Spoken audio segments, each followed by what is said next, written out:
এই হুলহুলির তারে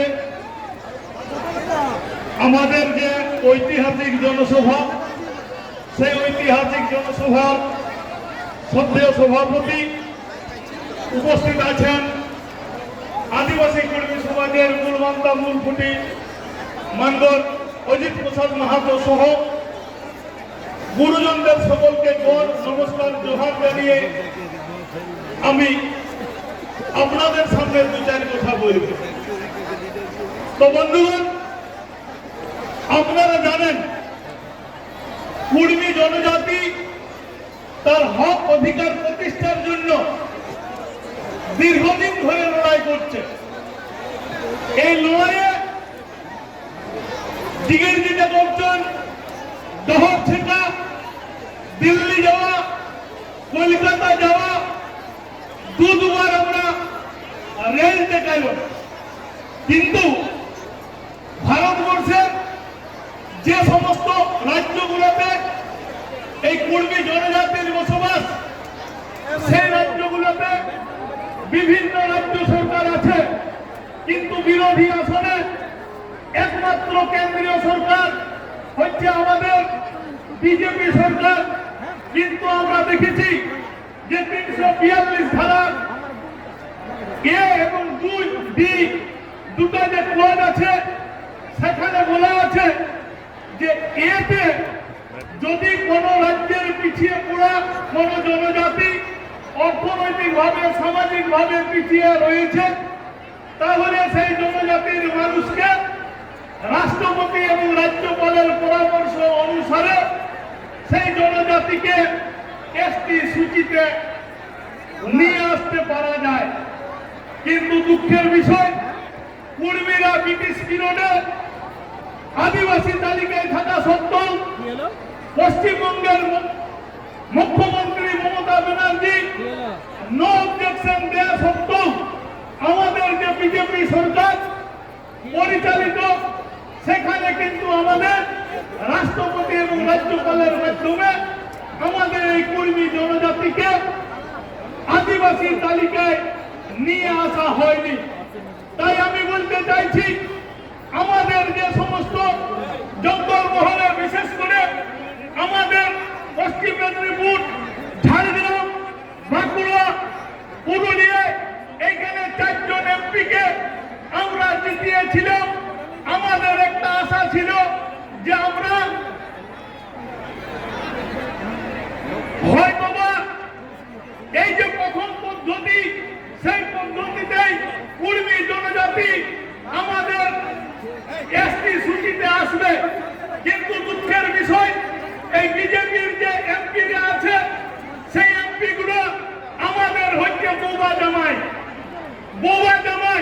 অর্থাৎ আমরা আমাদের ওই নরেন্দ্র মোদীকে দেখে ভোট দিয়েছি। এই এমপি গুলো না পারে শুনতে, না পারে বলতে, এরা লোকসভায় যাইয়ে বাথরুমে থাকে না ঘরে থাকে, আমরা বুঝতে পারি না। তাই আমাকে ঠিক করতে হবে আগামী 24-এর নির্বাচনে আমরা কোন পথে যাব। অপরদিকে আমাদের পশ্চিমবঙ্গের মাননীয় মুখ্যমন্ত্রী মমতা ব্যানার্জির যে এমএলএ গুলো আছে, আমাদের কুর্মী এমএলএ, তারা আজকে নবান্নে ব্রিগেডে গিয়ে স্ট্যাটাস দিচ্ছে। কেউ বলছে পুরুলিয়া থেকে 50,000 নিয়ে এসেছি, কেউ বলছে বাঘমুন্ডির থেকে নিয়ে এসেছি। আর আমাদের একজন যুব নেতা আছে, যাকে আমরা নিমন্ত্রণ করেছি, তার কাছে চাটুকারিতাই বড় হয়ে উঠেছে। এই লক্ষ লক্ষ কুর্মীর দাবি তাদের কাছে বড় হয়ে উঠে নাই। তাই দেখতে হবে কুর্মী হলেই সে কুর্মী কিনা, কুর্মী দরদি কিনা, চটি চাটতে ব্যস্ত কিনা, নরেন্দ্র মোদীর সেই বানমুন্ড কাটতে ব্যস্ত কিনা, সেটাও আমাদেরকে দেখতে হবে। তো আমাদের যারা এমএলএ আছেন, বিজেপির যে এমএলএ গুলো আছেন, আমি তো আজ পর্যন্ত ওই বিজেপির এমএলএদেরকে দেখতে পাইলাম নাই তারা কুর্মীর জন্য বিধানসভায় একটা কথা বলেছে। কেউ শুনেছেন? কেউ দেখেছেন? তাই বিজেপির এমএলএ গুলো বিধানসভায় কি করতে যায়? আমাদের কুর্মীর ভোট কি লেই না এমএলএ গুলো? হ্যাঁ, ভোট দিয়েছেন তো বিজেপির এমএলএদেরকে। তাইলে বিজেপির এমএলএরা কেন ধর্নায় বসে নাই কুর্মীকে মমতা ব্যানার্জি এসটি করছে নাই বলে? কেন বসে নাই? প্রশ্ন তুলবেন না? তুলবেন নাই? তুলবেন তো? তো আমাদেরকে জবাব দেওয়ার, মুখ্য জবাব দেওয়ার সময় এসেছে যে এই এমএলএ এমপি গুলো কেউ কুর্মীর ভোটে নির্বাচিত হয় নাই, ওরা আমাদের প্রতিনিধিও করে নাই, ওরা দিদির প্রতিনিধি করে, ওরা মোদির প্রতিনিধি করে। তাই আমাদেরকে ঠিক করতে হবে, প্রতিনিধি সঠিক নির্বাচন করতে হবে। সঠিক প্রতিনিধি নির্বাচন করবেন তো? সবাই বলুন, করবেন তো? আর আমরা আগামী দিনে আমাদের একটা 20 সেপ্টেম্বর রেলটেক আন্দোলনের ডাক দিয়েছিল, মনে আছে না? তো সব বেটা ছানাগুলোকে জেলে ঢুকাই দিয়েছিল, জানেন না? হ্যাঁ, আমাদের বয়স্ক আছেন 3-4 জন, আমাদের সঙ্গে দেখতে পাচ্ছি না। এই লোকগুলোকে পুলিশকে ঠেঙ্গাইতে গেছিল, ঠেঙ্গাইতে পারবে পুলিশকে?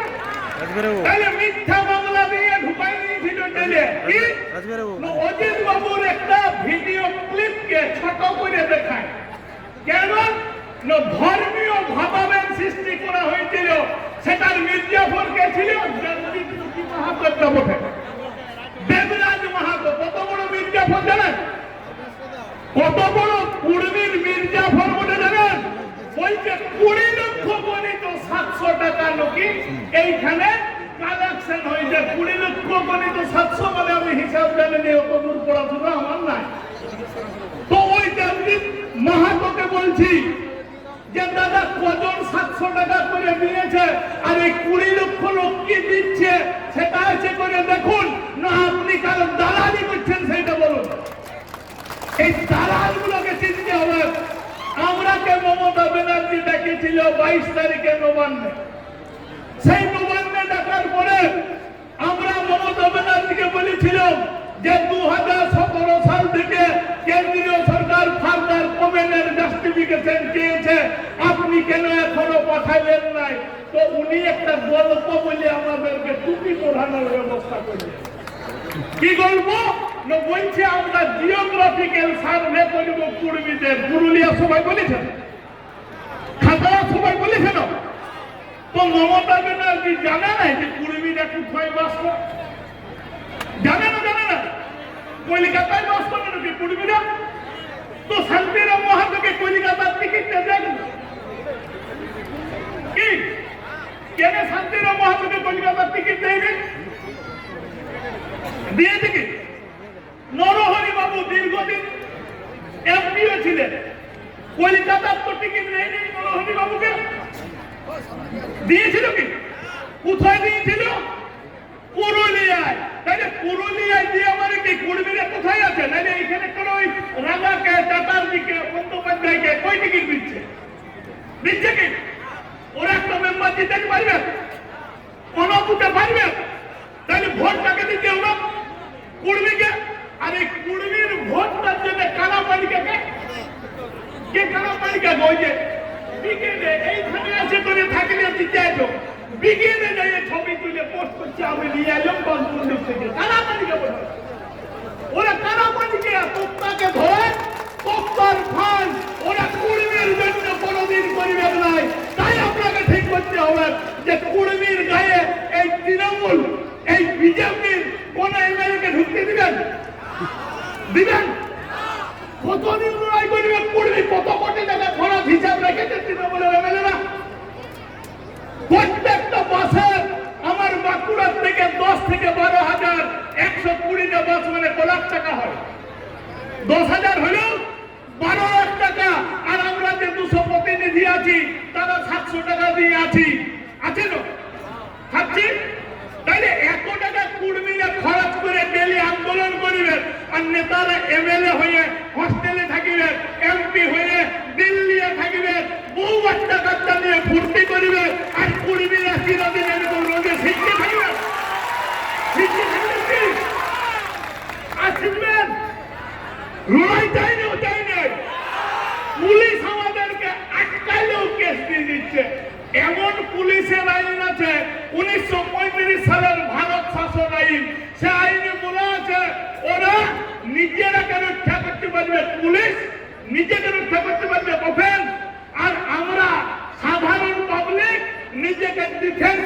জেলে 19 দিন থাকতে হবে।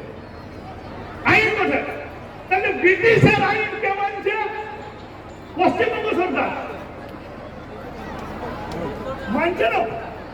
তো পশ্চিমবঙ্গ সরকার ব্রিটিশের আইন মানছে, তো 1931 সালে কুর্মীদেরকে কে এসটি বলেছিল? অ্যাবরিজিনাল টাইপ, প্রিমিটিভ টাইপ কে খাটিয়েছে? ব্রিটিশ।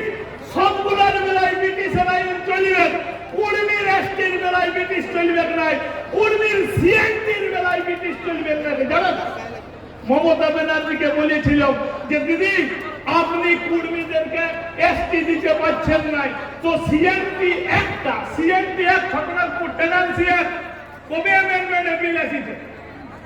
কবে এসেছে? আমাদের যারা এমএলএ যায় পুরুলিয়া, ঝাড়গ্রামের, বাঁকুড়ার, এরা কালা নতুবা জানিয়েই নেই সিএনটি মানে কি সেটাই বুঝে না। আমি তো বুঝতেই না সিএনটি একটা কবে অ্যামেন্ডমেন্ট হয়েছে, কেন কোনো এমএলএ জানতে চায় না? প্রশ্ন করবেন না এমএলএ, তাইলে লাগু করতে হবে। লাগু করলে কি হবে? আজ কুর্মীর জমি একমাত্র বিকাচ্ছে, বোম্বে রোডের সব কুর্মীর জমি বিকাই যাচ্ছে। কেন না? কুর্মীকে মদ খাওয়াই দিচ্ছে। কবে কবে? কালকে আমরা আমাদের গাড়ি আসছে, নিজেদের গাড়ির কড়ি পয়সা খরচ করে, আর ওরা টাকা দিয়েছে জানেন, প্রত্যেকটা মদ দিয়েছে গায়ে গায়ে, তাও 4 জনের বেশি বাসে কেউ চাপে না। আর এইগুলো বুঝতে পারবেন? পারবেন? তো আমি শেষ কথা যেটা বলিব যে রেল আন্দোলনের আগে আমাদের সবাইকে খৌড়াই নিয়েছিল, তো আমরা বেটা ছানা বটলি, আমাদের আন্দোলনটাকে ঠুকান দিতে হয়েছিল। তো এইবারে যদি অজিত বাবু কোনো ডাক দেন, আমি এই মা কাকি জেঠিদেরকে বলিব, মা কাকি জেঠিদেরকে বলিব, ওরা তো গাড়ি ঘোড়া দিয়েও পুলিশ বন্ধ করে দেয়। আমরা স্বাধীন দেশের নাগরিক, পরাধীন নাগরিক বলি, গাড়ি ঘোড়া দিয়ে বন্ধ করে না। তো অজিত বাবু যদি রেল টিকার আন্দোলন দেয় গো, মা কাকিরা কোনো গাড়ির ভরসা করবেন নাই, 5 দিন আগে হাঁটতে শুরু করবেন তো বলুন, করবেন না নাই? আর মহিলাদেরকে থানায় ঢুকাবার মতো পুলিশও নাই আর জেলও নাই, তাইলে এই হুড়হুড়ির টাইমে নতুন জেলখানা করতে হবে ঢুকাইতে আপনাদের। তাই বলছি অজিত বাবু যেটা ডাক দিবেন, যদি দেন রেল টিকার, তো সেই রেল টিকায় গাড়ি দিবে নাই পুলিশ। 5 দিন ধরে হাঁটবো আমরা, আমরাও ঠিক করেছি 5 দিন ধরে হাঁটবো, তোদের গাড়ির দরকারই নেই। আর বড় বড় ধান সিজা কোড়া হাঁড়ি কুড়বি আছে তো ধান চাষ আছে, হ্যাঁ, সেই যে বেলা ডুববে সে গায়ে দেখো তোদের কোড়াটা। আর প্রত্যেকে খুঁটে আলু আর চাল নিয়ে দেবো, মাও ভাত করবি তো সারা জীবনে খাচ্ছি, আর ওই 5 দিনে খাবো। খাবেন না? যাবেন তো? প্রত্যেকটা মা কাকে যেদিকে বলছি, আমাদের জন্য জেল আছে, আপনাদের নাই, অত পুলিশও নাই, মহিলা পুলিশ আর বেটা ছাড়া পুলিশ নিয়ে যদি অ্যারেস্ট করে আপনাদেরকে, আমরাও দেখে নিব হাইকোর্ট সুপ্রিম কোর্টে, আমরাও জানি, আমরাও জানি। তাই আপনারা রেডি থাকুন, কোন আন্দোলন কোন লড়াইয়ের ডাক দেওয়া হবে সেইটা আজ থেকে শপথ নিয়ে এখান থেকে যাবেন, এবং কাল থেকে কার্যকরী করার জন্য যে যা ভূমিকা গ্রহণ করার দরকার হবে সেগুলো প্রত্যেকটা মা কাকিরা সেই মহিলা গ্রুপের মিটিংটাকে করবেন। আর লক্ষ্মীর ভান্ডারটা তৃণমূলের বাপে আল্লাহ, তৃণমূলের বাপে আল্লাহ এবার বউটাকে দিবে, কারণ আমার বউটাকে বাদ দিবে, এটা সরকারি বটে। আর 19,000 দেয়, তো 1000 বটে। তাইলে ভুলে দেবেন নাই, সহ্য করুন, রোগ ক্ষমতা সব সহ্য করুন, এবং আমাদের শেষ নির্দেশ পর্যন্ত প্রত্যেককে থাকার আবেদন জানাচ্ছি। এই বলে নমস্কার জোহার জানিয়ে আমার বক্তব্য এখানে শেষ করছি। জয় রাম, পূর্বে পূজিত।